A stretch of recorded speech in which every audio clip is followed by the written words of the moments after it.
Kəlbəcərin dağ çəmənlikləri və zəngin bitki örtüyü burada arıçılığın inkişafı üçün əlverişli şərait yaradır.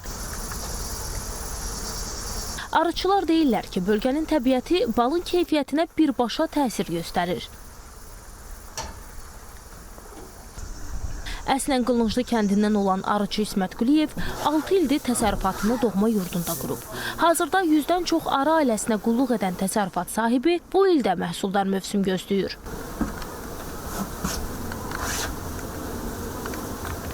2021-ci ildən artıq öz yurdumuzdayıq. Bu Qılınclı kəndinin gözəl bir ərazisindəyik. Arılarımı o vaxtdan elə bura gətirirəm. 100-dən çox burada hal-hazırda arımız var. Gözəl məhsulumuz olur, çox gözəl məhsul olur.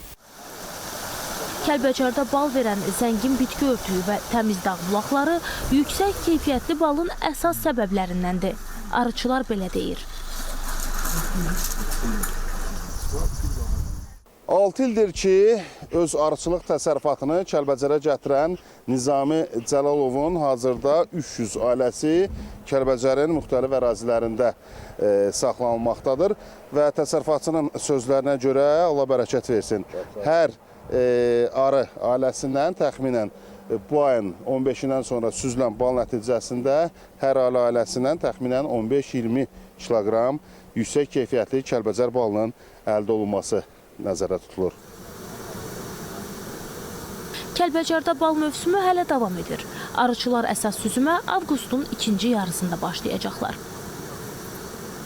Məhsuldarlığımız həmişə bu 5 ildə burada yaxşı güclü olub və bal satışımız da yaxşı olub. Yəni bura ancaq dərman əhəmiyyətli bitkilərdir.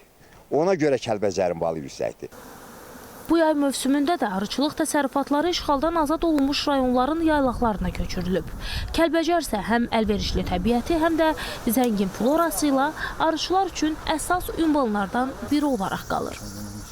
Xaliq Qurbanlı, Fuad Quliyev, Səkinə Hacıyeva, ASTV Xəbər.